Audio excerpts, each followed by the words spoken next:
y a une chose dans laquelle je suis tombée en achetant mon Bedford, c'est l'accumulation. En l'espace d'1 an, j'ai acheté 7 véhicules. Il y a ceux que vous connaissez comme le Bedford, la 2 chevaux, la Méhari ou encore la ZAM. Et puis il y a le reste. Une Diane sans châssis, une casse de ZAM et un scooter Lambretta. Bref, ça fait pas mal de bazar, surtout que la moitié ne roule pas. Et avant de passer au projet Azam, j'ai décidé de m'occuper de mon scooter Lambretta. Ça fait 2 ans que je l'ai et j'ai bien envie de le faire fonctionner correctement pour faire quelques tours avec. L'idée, ça va être de le remettre en route avec le peu de connaissances que j'ai. Mais avant de commencer la vidéo, laissez-moi vous présenter Oli qui est le sponsor de cette vidéo. Pour ceux qui ne les connaîtraient pas, Oli est une alternative au soda et aux boissons énergisantes. Il propose des boissons sous forme de poudre à diluer dans un shaker. Il y a une grande variété de goûts et ils garantissent quelque chose de sain. Il propose 3 gammes, l'Ice Tea, l'énergie et la sportive. Il n'y a pas de sucre, les arômes et colorants sont naturels, c'est riche en vitamines et en antioxydants. Et pour les énergisants, c'est sans taurine. C'est à base de caféine cristallisée qui offre un effet sur plus long terme.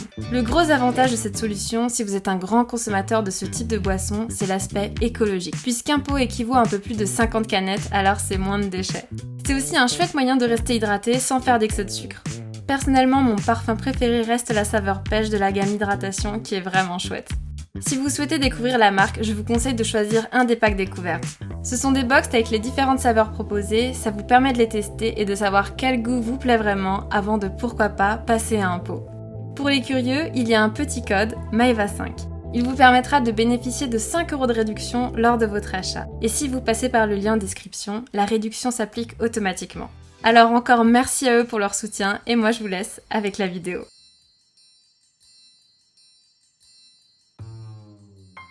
Je vais être honnête avec vous, je ne connais pas beaucoup de choses sur le passé de ce Lambretta. Par contre, une chose qui est géniale, c'est que chaque propriétaire s'est transmis 2 porte-vues. Dans un, il y a toutes les vues éclatées des différentes parties du scooter, et dans l'autre, des documents ou des extraits de magazines qui illustrent le Lambretta. Surtout, dans ce deuxième, il y a 5 photos d'un des anciens propriétaires. Et ce qui est chouette, c'est que ça me permet d'avoir un historique, même si malheureusement, il n'y a aucune date.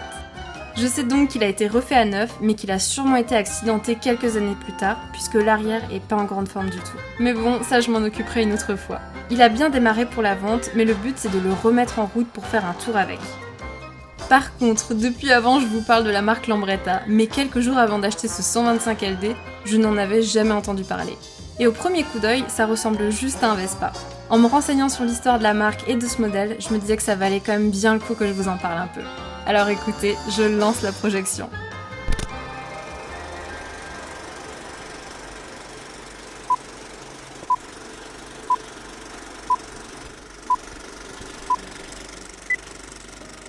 Maivalissima presente storia della Lambretta.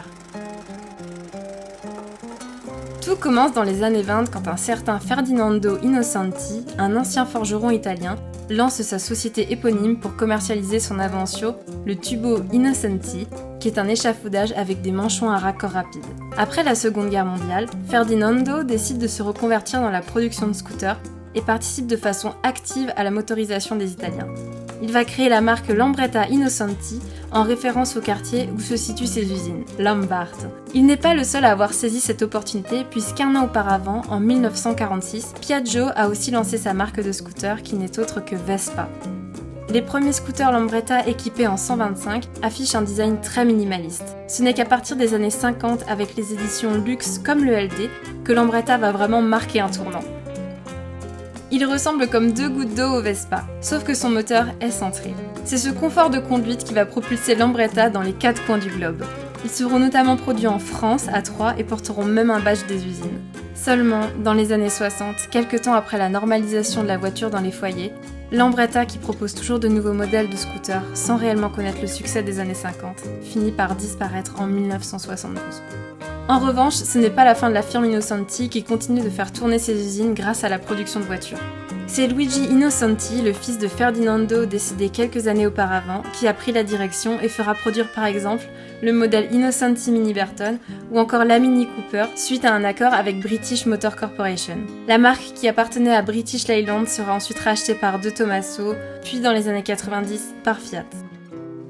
La marque finit par disparaître complètement avant de refaire surface sous le nom de Lambretta vers la fin des années 2010 pour produire à nouveau des scooters. Et maintenant que vous savez tout, il est temps de s'y mettre. Mais avant ça, il faut que vous sachiez 2 petites choses. Surtout, difficulté number 1, j'ai pas prévu d'acheter de pièces. En vrai, j'y connais absolument rien en scooter. Le contexte étant posé, je peux commencer. Bon, la première étape du coup va consister à déposer le bord. Enfin, je sais pas si ça va être le bord, mais le panneau latéral. Et ensuite, le but ça va être d'enlever ce petit marchepied là. Donc je vais chercher des outils et puis après ça va être d'analyser un petit peu tout le schmilblick quoi.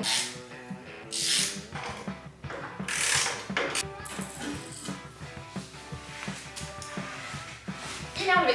Quand soudain j'ai eu une idée. Et en fait avant de commencer je me disais ça aurait été trop marrant que j'essaye de le démarrer. Non ?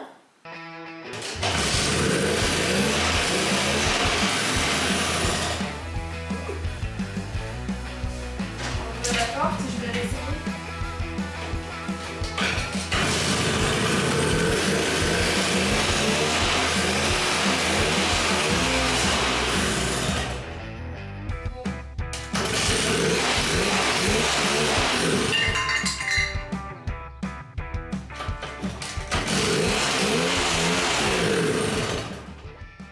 Je l'ai bien démarré 5-6 fois, sauf qu'il y a un problème, c'est qu'il ne tient pas. Alors l'objectif premier, c'est de déposer le carburateur pour le nettoyer et jeter un coup d'œil à la bougie.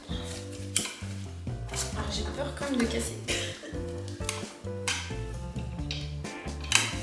Bon. Ah.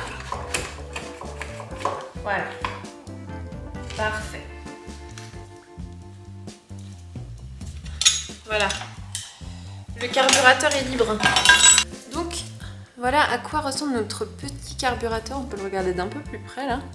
Donc, je ne sais pas. J'ai l'impression quand même qu'il avait été révisé. Hein. Ça ressemble. Bon, je le mets de côté et je démonte la commande du robinet d'essence. Hop là. Ok, ça c'est face poche. On enlève ça. On peut enlever ça. Ok, chouette. Je vais enlever la bougie à l'aide de ma chouette la bougie. Hop.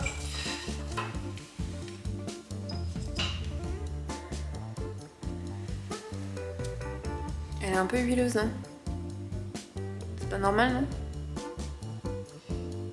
Alors dans un moteur de temps, c'est normal qu'il y ait une présence d'huile, puisque dans le réservoir, il y a un mélange d'huile et d'essence. Seulement, ça me paraît un peu exagéré, alors j'ai mené ma petite enquête. Et après une recherche Google, j'ai pu lire que si les bougies sont trop huileuses, il est probable que des pièces soient fortement usées. Segments de piston, cylindre ou guide de soupape. Et voici une solution proposée. Vous pouvez remédier au problème en révisant le mélange carburant-huile ou bien en révisant votre moteur. Bon, comme le mélange a déjà été refait, je vais déjà déposer la culasse et voir ce qu'il en est.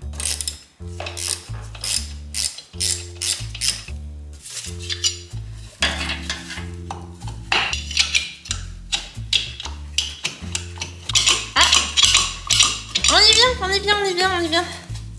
Yes. Non. Ça sort pas à cause du réservoir. Ah non, c'est bon. Mais bon, c'est short, hein. Bon, elle ressemble à ça.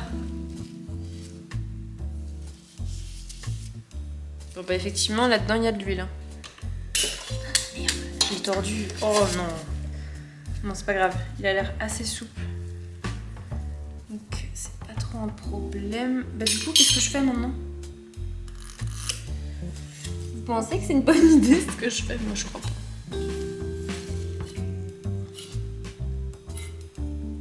Bon, déjà, a priori, j'ai un déjoint. Là, j'en ai un qui correspond. Je fais quoi? Je l'enlève ou quoi?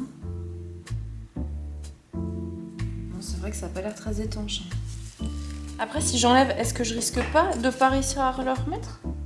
Non, c'est comme sur la 2 chevaux, je pense. Ben écoutez, si je veux continuer, il faut que j'enlève le réservoir. Donc, on va redescendre ça maintenant. Et on va quand même regarder un peu ce qu'il en est là. J'ai voulu enlever le réservoir et puis je me suis dit que j'allais quand même d'abord m'occuper de mon carburateur. Alors j'ai bien fait de le démonter puisque l'intérieur n'était pas très propre.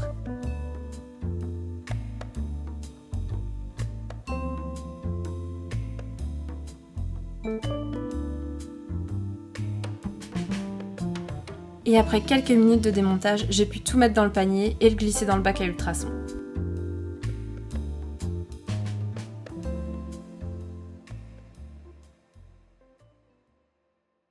Bon, eh bien, écoutez, hier soir, j'ai mis tout le carburateur dans le bac à ultrasons. Il est ressorti plutôt propre, donc ça, c'est super chouette. J'ai mis le flotteur à flotter pour voir s'il est étanche. Et ben, tout a l'air plus ou moins ok pour le remontage, donc je me suis dit que je m'occupe tout de suite de ça avant d'oublier, parce que j'ai pas pris de photo avant de monter, c'est pas très malin. Ceci dit, comme j'ai la revue, c'était pas trop compliqué à remonter, sauf qu'à un moment, j'ai fait une bêtise. Je commence à remonter le carbu là, et en plus il y a plein de trucs que j'ai oublié de comment ça se remonte, enfin c'est juste au niveau des leviers là. Et en fait, je crois que j'ai serré trop fort. C'est la petite pièce que je suis censée serrer sur le carbu et en fait, ça s'est enlevé. Pour réparer ça, j'ai percé un trou au niveau de la vis.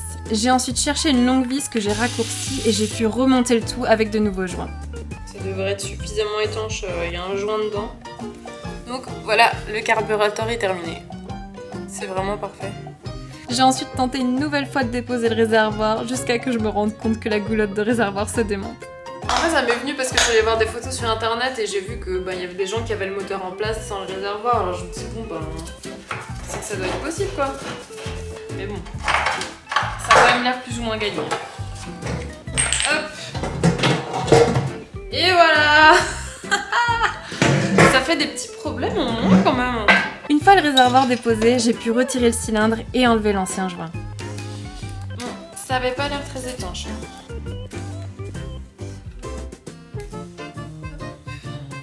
J'ai ensuite nettoyé et placé mon nouveau joint jusqu'au moment où...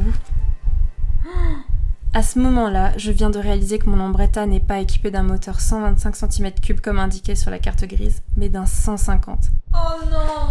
Et à partir de là, accrochez vos ceintures, parce que vous allez assister à un enchaînement de conneries. Je commence par fabriquer un nouveau joint sur base de l'ancien. Je le place, je galère à remettre le cylindre. J'arrive finalement à passer 2 segments jusqu'à réussir à rentrer le piston. Yes! Ouais, trop fort! Purée, mais je suis trop forte!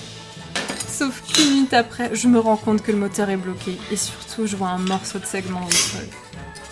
Mais dans quelle merde je me suis foutue? Mais oui! Le segment il est pété forcément! Et il ne me restait qu'une solution.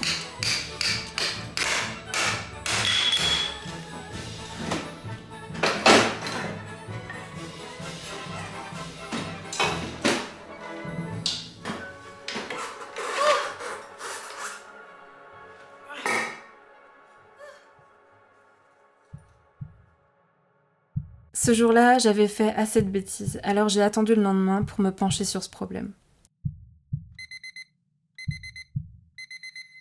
Et surtout, il fallait que j'arrive à sortir ce piston sans abîmer le cylindre.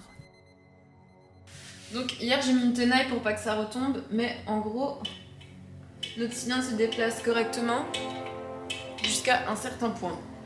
Ah mais en fait là on voit. Là je vois le deuxième segment. Et en fait, ça bloque au niveau du troisième. Depuis l'échappement, là, je vois le deuxième. De toute façon, il n'y a qu'à voir, il se met un peu de traviole, donc bon, moi je pense que c'est là. Oui, c'est ça, là.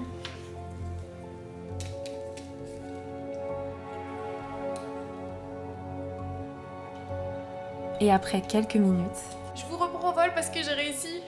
En fait, ce que j'ai fait, il y avait le morceau un petit peu ouvert. J'ai pris le tournevis là dans l'échappement et j'ai pu le pousser.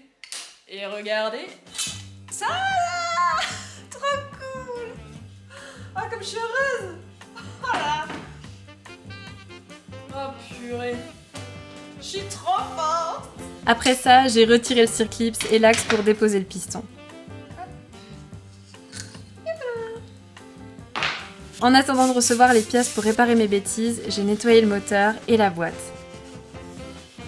Je l'ai ensuite remonté sur le scooter pour qu'il soit à nouveau mobile.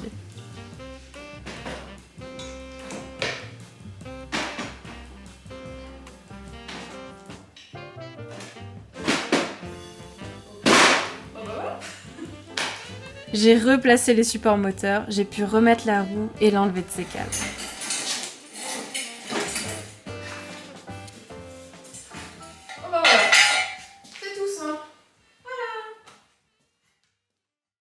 6 jours plus tard, j'ai reçu mon colis. Je l'ai ouvert, j'ai vérifié que j'avais tout. C'était tout bon. J'ai posé le premier segment, le deuxième, le troisième, hop, dans le cylindre. 1, 2, 3, j'étais soulagée. Mise en place du joint, de l'axe, direction Circlips. Oh purée. Posé en 2 secondes, trop fastoche. Un coup de chiffon, point faible, trop fort. Le nouveau joint, je pose la culasse. Serrage en croix, évidemment. Pour le couple, un quart de tour avant que ça casse. Bougie, réservoir, commande, carburateur ultrasonné, arrivée d'essence, et c'est le moment de vérité. Ok. Bon. On va essayer. Hein.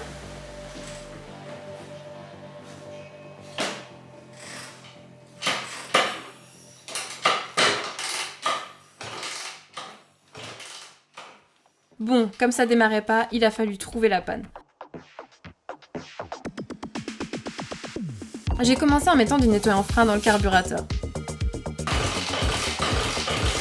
J'ai vérifié que le câble de bougie était bien branché. J'ai regardé ce que ça disait du côté de l'allumage. J'ai vérifié si la bougie faisait une étincelle. J'ai vérifié que l'essence arrivait bien dans le carburateur. J'ai regardé si la bougie était bien humide. Et puis j'ai fini par en avoir marre de ce kick.